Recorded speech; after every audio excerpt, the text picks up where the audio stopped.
Улсын ерхий прокурорын газрын олон нийтэд харилцах албанаас Про подкастыг цуглуулаар хүргэж байна.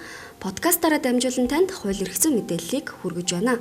Подкастын шинэ дугаарт Тээврийн прокурорын газрын хяналтын прокурор Чин Зориг оролцож байна. Бидний ярилцах сэдэв явган зорчигч ямар эрх хэдлэж үүрэг хүлээдэг талаар ярилцах болно.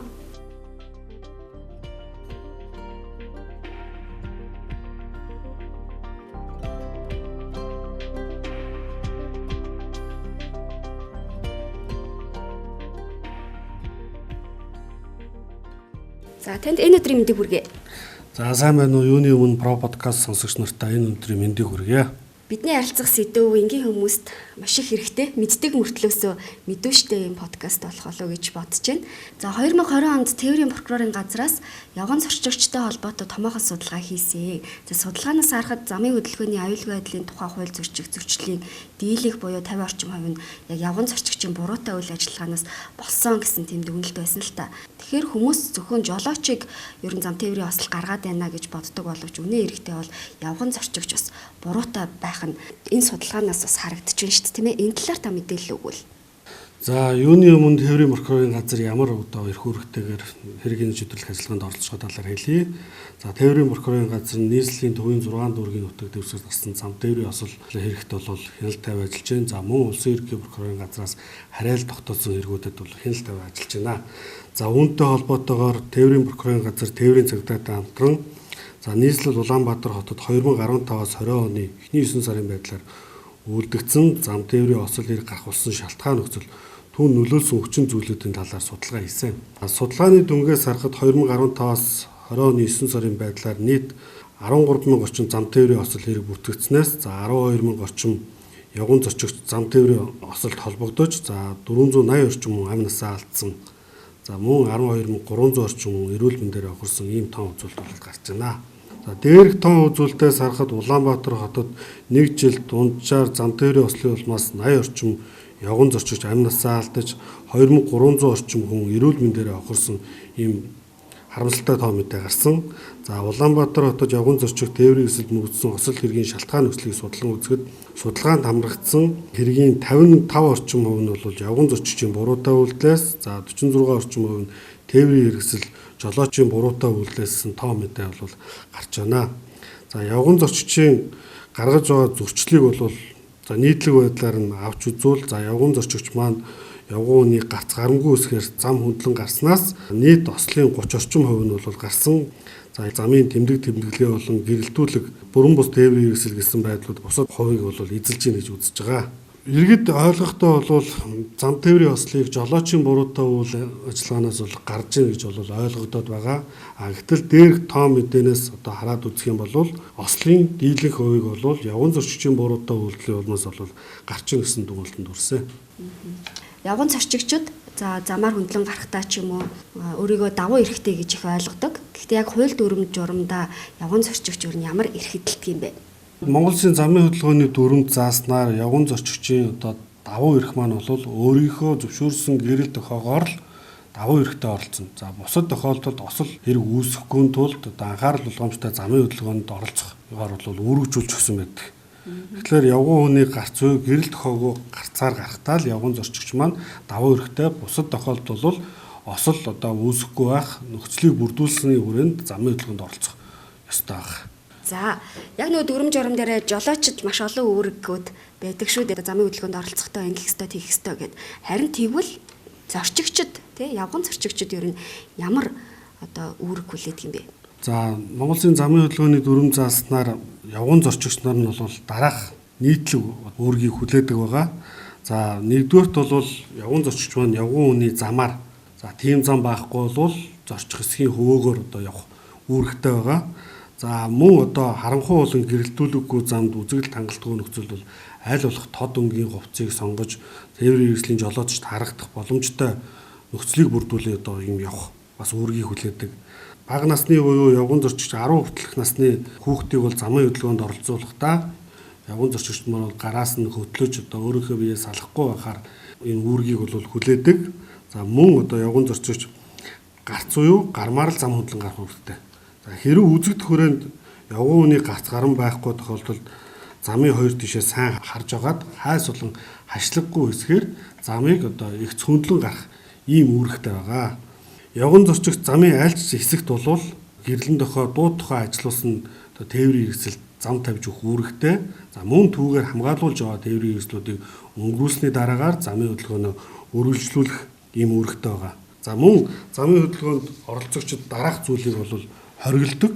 За гарц гарамгүй үсгээр зам хөндлөн гарах, за ойртон ирж байгаа тээврийн хэрэгслийн урдуур гинт гүүх, зам дээр одоо зам хөндлөн гарахдаа алгуурлах зэргийг бол замын хөдөлгөөнд оролцогч явган зорчигчд бол хоригддог. Замын хөдөлгөөний дүрмээр эдгээрийг бол зохицуулсан байна. За дээр нэмээд хэлэхэд явган зорчигч маань зорчих хэсгээр буюу зам хөндлөн гарахдаа уцаар ярих, алгуурлах, гар утас болон түүнтэй ижил зүйтэй тоглоом хэрэгсэл оролдох, зохицуулагчийн шүглийн дуу, бусдын дуу анхааруулсан тохиог сонсох боломжгүй нөхцөлийг хязгаарласан жихвд зүүх, уцаа оролдох зэргээр одоо замын хөдөлгөөнд оролцохыг энэ дүрмээр бол хориглосон баг. Энэ дүрмийг зөрчсөний улмаас баггүй хэмжээний зам тээврийн осолд холбогдсон эрүүл мэндээр хохирсон явган зорчигч нарын тоо бол болохгүй. Тэгэхээр сүүлийн үед залуучууд бас чихвч зүгээ зам хөндлөн гарч байгаа, зохицуулагчийн шүглийг сонсохгүй тиймэрхүү ослууд бас тэрнээс шалтгаалаад ослууд бас нэлээд гарч байгаа бах тийм ээ. Тий, яг энэ дээр бол залуучууд маань одоо техник технологи хөгжсөнтэй холбоотойгоор гар утас одоо MPH гэдэг юм уу энэ тохиромжуудыг чихвчний одоо тусламжтайгаар сонсохдоо замын хөдөлгөөний зохицуулагчийн тохиог сонсолгүй гэрэл тохиогоо хараад хөдөлгөөнд оролцож байгаа үедээ осолд холбогдсон одоо эрүүл мэндээр авахсан тохиолдлууд цөөнгөө бүртгэгдэж байна. Тэгэхээр замын хөдөлгөөнд оролцогч гэхээр бас нэг талдаа зөвхөн жолооч ч биш зорчигч ч гэсэн замын хөдөлгөөний оролцогчтэй тийм. Тэгэхээр ер нь дүрм журамдаа үүргээ хүлээгээгүй ийм явган зорчигчид ер нь ямар хариуцлага хүлээлгдэг юм бэ? За явган зорчигчид бол эхний хэлжин замын хөдөлгөөний дүрмд зөрчсөн тохиолдолд зөрчлийн тухай хуулийн дагуу бол хариуцлага хүлээлгдэг байгаа. За мөн замын хөдөлгөөний дүрм зөрчсөний улмаас бусдын эрүүл мэнд эд хөрөнгөд хохирол учруулсан тохиолдолд хохирлыг одоо хариуцсан арилгах үүрэг нь бол явган зорчигчид оногдож байгаа. Тэгэхээр 2020 онд ч тэр за 21 он гарсаар COVID-19 цар тахлын хүрээнд хөл хорой багуу хугацаанд үргэлжилж байгаа шүү дээ.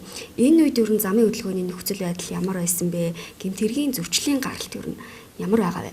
За дэлхийн нийтэд цар тахал COVID-19 гарсантай холбоотойгоор 2020 он Монгол улс цар тахлаас урьдчилан сэргийлэх зорилгоор тодорхой хугацаануудад тээврийн хэрэгслийн хөдөлгөөнийг бол хязгаарлаж байсан. За үүнтэй холбоотойгоор өмнөх онуудтай харьцуулахад замын хөдөлгөөний осол хэрэг буурсан тоо мэдээ гарсан. Харин өнөөдрийн байдлаар хөл хорионы хязгаарлалтыг цуцлалтантай холбоотойгоор эргээ зам тээврийн осол хэрэг өсөх юм хандлагатай байна. Тэгэхээр тээврийн прокурорын газраас зам тээврийн осол гэмтэрэг зөвчлөөс урьдчилан сэргийлэхийн тулд ямар ажил арга хэмжээнүүдийг авч ажиллаж байгаа вэ? За тээврийн прокурорын газар маань прокурорын тухай хуулиар хүлээсэн үүрэг за эрүүгийн хэрэг хэн шийдвэрлэх тухай хууль зааснаар гэмтэрэг гарахад шалтгаан нөхцөлийг арилгуулахаар бол прокурорын мэдээллийг бичдэг байгаа. 2020 онд тус прокурорын газраас 54 аж ахуй нэгжид прокурорын мэдээллийн хүчит гэмтэрэг гарсан шалтгаан нөхцөлийг арилгуул цаашид зөрчлийг давтан гаргахгүй байхаар бол даалгаж ажилласан. За мөн зам тээврийн осол хэрэг гарахад нөлөөлж буй шалтгаан нөхцөл түүнээс урьдчилан сэргийлэх сэдвээр эрдэм шинжилгээний баг хурлыг зохион байгуулж ажилласан. За баг хурлаас Монгол Улсын замын хөдөлгөөний аюулгүй байдлын үндэсний зөвлөл, гэмтэргээс урьдчилан сэргийлэх ажлыг зохион байгуулах зөвлөлүүдэд хандсан зөвлөмжийг одоо бэлтгэж хөргүүлсэн зэрэг бол ажлыг хийсэн.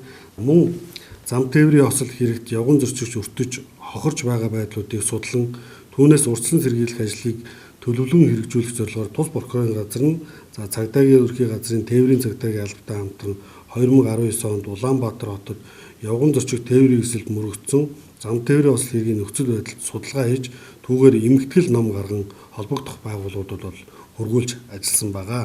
За мөн хот орондын нийтийн тээврийн хэрэгсэлд үйлчлүүлж байгаа зорчигч нарт зориулсан тээврийн хэрэгсэл дотор байгаа телевизээр видео сурталчилгаа шторкийг хийж хот оронд зорчиж байгаа иргэдэд бол гэмтэрэг зөрчлөөс урьдчилан сэргийлэх анхааруулгыг өгж ажиллаа. За мөн нийслэл хот дотор одоо явж байгаа нийтийн тээврийн хэрэгслүүдэд мөн одоо зөрчил гэмтэргээс урьдчилан сэргийлэх өөрсдийнхөө эрүүл мэндэд анхаарах талаар видео шторкуудыг бол хөргүүлж ажилласан байгаа. За мөн прокурор хуулиар хүлээсэн чиг үүргийнхаа хүрээнд ихтэй сургууль 10 жилийн сургуулиудад бол яриа таниулах хийх хэлбэрээр одоо гэмтэргээс урьдчилан сэргийлэх ажлыг хийж ажиллаж байна. Тэгэхээр өнөөдөр подкастын маань сэдв явган зорчигч хөдөлгөөнд оролцохдоо юун дээр анхаардаг вэ? Эрх үүрэг нь юу вэ талаар ярилцж байгаа. Тэгэхээр яг сонсоод байхаар явган зорчигчид маань маш их үүрэг хүлээдэг байх нь шүү дээ замын хөдөлгөөнд оролцохдоо. Тэгэхээр яг энэ сэдвийн хүрээнд яг зорчигчдод анхаарах зөвлөмжийг подкастын төгсгөлд өгвөл. За замын хөдөлгөөнд оролцогч гэдэг маань нэг талаас явган зорчигч, нөгөө талаас тээврийн хэрэгслийн жолооч гэсэн субъектууд бол замын хөдөлгөөнд оролцож байна. За явган зорчигч нар маань олон игнэтэй зам хөндлөн гарахдаа эхний игнэний тээврийн хэрэгсэл зам тавьж өглөөр дараагийн игнэний тээврийн хэрэгслүүдийг зам тавьж өгсөн гэж бодож зам хөндлөн гарч яваад эрүүл мэндээр хохирох зам тээврийн ослууд бол гарч байна. За мөн одоо тээврийн хэрэгслийн урдуур гинт гүүх зам хөндлөн гарахдаа жихвч утас оролдож явж анхаарлаа сулруулснаас зам тээврийн осолд өртөх зэрэг бол ослууд гарч байна. 60 км/цагийн хурдтай тээврийн хэрэгсэл 1 секундэд 14 м орчим явж байдаг. Гэтэл үүнээс хурдан хөдлөнө гэж бодоод явган зорчигчд маань тээврийн өрсөлийн урдуур гинт гүйснээс одоо осолд бас өртөж байна. За мөн одоо тээврийн хэрэгслээр буусныхаа дараагаар зам хөндлөн гарахдаа зогсож байгаа тээврийн хэрэгслийнхаа хойгуур биш урдуур нь гараад үзэгдэл тангалтгүй нөхцөлд дараагийн араас ирж байгаа тээврийн хэрэгсэл мөргүүлэх зэргээр зам тээврийн осолд өртөж байна. Иймд одоо нийт замын хөдөлгөөнд оролцогчдоо хөдөлгөөний дүрмээ чанд сахан биелүүлж уралцахыг уриалж байна. Эцэст нь хэлэхэд таны аймнаас таны эрүүл мэнд таны гарт байгаа гэдгийг ойлгож замын хөдөлгөөнд оролцоорой гэж хүсье. Цаг зав гаргаад подкастт оролцсон танд баярлалаа. За баярлалаа. Бороо подкастын шинэ дугаар та бүхэнд хүрлээ. Энэ удаагийн зочин Тээврийн прокурорын газрын хяналтын прокурор Чин Зориг байлаа. Бид явган зорчигч ямар эрх хөдлөж үүрэг хүлээдэг талаар ярилцлаа. Баасан гараг бүр подкастын шинэ дугаарыг хүлээн авч сонсоорой.